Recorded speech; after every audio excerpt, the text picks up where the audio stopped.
Startups. I think many people have a perception of startup company as a bunch of tech nerds who don't have any money, work tirelessly from their parents' garage, trying to make the next Facebook. Now, some of this may be true, especially some more than others. But what actually is a startup, and what's it like to work in one? I've been working at a startup company since September 2021, and it was actually the first job I was lucky enough to get. I'm a self-taught software developer, and I landed this job 7 months after my initial start to learning how to code. We've been working for a year now on an app in the travel space, and it's been an interesting journey so far. I'll share my personal experiences working at a startup in another video, but I think it's important to first understand what a startup is. So let's get into it. So a startup is a type of business, which begs us to ask the question, what is a business? A business is an organization which produces goods like laptops, kettles, or fruit, or provides a service such as transport, health, or delivery, with the ultimate aim of selling them for a profit. In an established business, there is already a working and proven structure to produce this product or service, and also a way of how it will be sold to customers. There's probably already a leadership management and employee structure to ensure that everyone knows their roles and responsibilities. And they are definitely already making revenue, if not a massive amount of profit. Let's look at an example of the most successful company currently. Apple was the most profitable company in 2022, generating a net income of $100 billion and becoming the first company to cross the $2 trillion valuation. That is a lot of money, yet somehow they still can't fix the battery on their phones, but Apple is still superior to Android.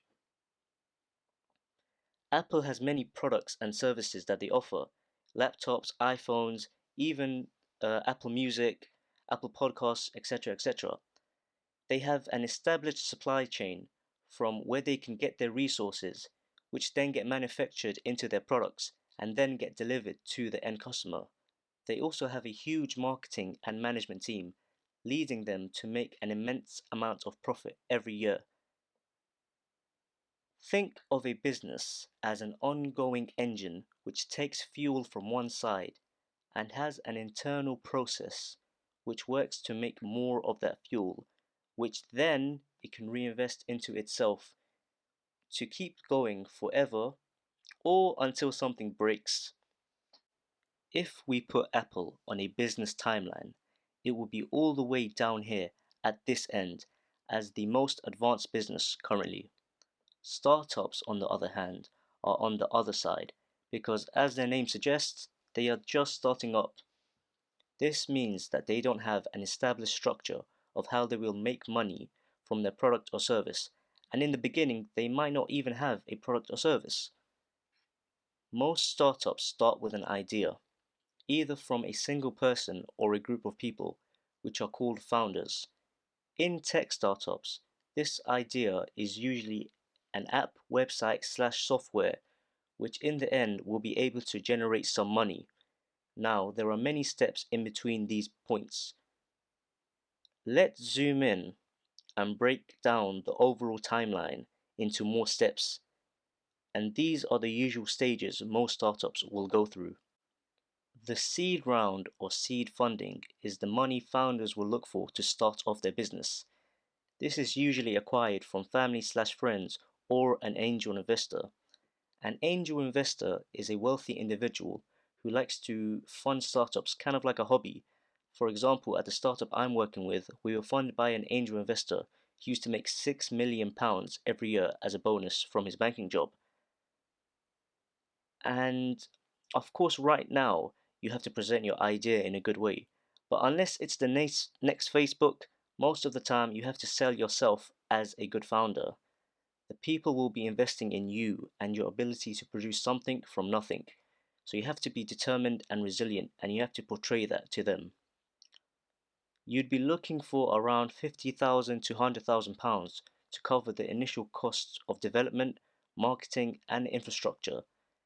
This will come at a small cost of percentage ownership in the company because in the beginning you own 100% and you have to give away bits of this every time you raise money. As a founder, you don't want to be taking too much of this initial money at the seed round for personal salaries, as it's a crucial time to invest into the business. Most of the seed funding will go to hiring developers to build your product, either contracted out or as a salary. However, if you are a founder and a developer, then you're in luck, as you can build the MVP yourself. MVP, the minimum viable product. Y Combinator is a company which helps startups to get off the ground, and one of their partners made this video on MVPs, which I found really insightful. To summarize, your MVP doesn't have to be perfect. It should be the minimum version of the product which can offer some value to your targeted customers. It should be a product that's not meant to be for all customers, but the small percentage of early adopters who have a specific problem which they need solved desperately. Releasing the MVP should be an iterative process. You don't have to do an interview with 100 potential customers to try and build the perfect solution to their problems off the bat, because most of the time, even the customers don't know what the right solution is. It's better to get some sort of product out there and to the hands of your customers, then figure out what additional features need to be added to keep them engaged. This stage in the seed is all about working out your product with a small number of customers to nail down your product market fit. And once you have that, you can move on to Series A funding. Series A is the next stage of funding which startups go for.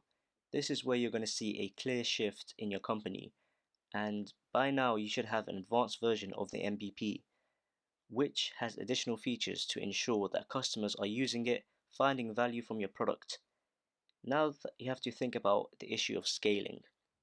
Scaling simply means that you are no longer focused on targeting a small percentage of early adopters, but want to cater your product to a larger audience.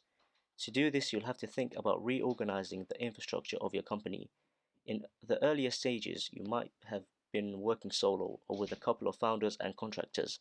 Now you have to establish a proper development team as well as a marketing and sales. To do this, you need money, and a lot of it. Series A rounds usually raise between 1 to even 5 million pounds on average nowadays, and instead of going to a wealthy angel investor who will be analyzing how you work as a founder, you will be going to a venture capitalist and trying to sell your business. A venture capital fund is a company with a collection of money who look to invest as a way to grow their funds for their clients. Therefore, you have to present a pitch deck which highlights your product goals as well as future forecasts for your company. A guaranteed way to stand out to these investors is to show your results of your MVP, especially the retention and engagement you were able to have with early customers. If you are able to secure Series A funding, you can scale your business and try to increase your customer adoption and market share. The two earliest stages are ones which the majority of startups get to, but beyond this is the level where every startup wants to get to, the Series B and beyond. Series B is the funding round after Series A. This is available to you when you have proven that your product works on a large audience of customers and can generate revenue from it. Now you are ready to ask for more money so you can scale even further to a national and perhaps international scale. For Series B funding, you are looking at around 10 to 100 million pounds in funding, usually from many venture capitalists as opposed to just one.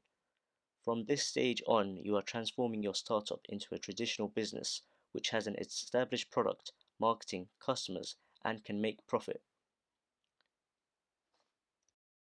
The alternative to this is to sell your product to a bigger company. Even though this option can be available at any stage, it's much more likely to happen once you've proven your product can generate revenue. A larger company will give your company a valuation and make you an offer. If you give up the rights to your product team and customers, you can walk away with a cash/stock equivalent to whatever percentage you still have left. Many founders have gone down this route and walked away with a handsome amount of money. such as Elon Musk when he sold PayPal to eBay for a huge sum, or Justin Khan when he sold Twitch to Microsoft. So there you go. This is an overview of what startups are and the different stages they can go through. Like I said, I'll share my own personal experiences working at a startup who are currently going for our Series A round, as well as my own journey trying to make my own companies. So I hope you found this useful. Stay tuned and thanks for watching. Leave a comment and subscribe if you have any other questions or any other video ideas.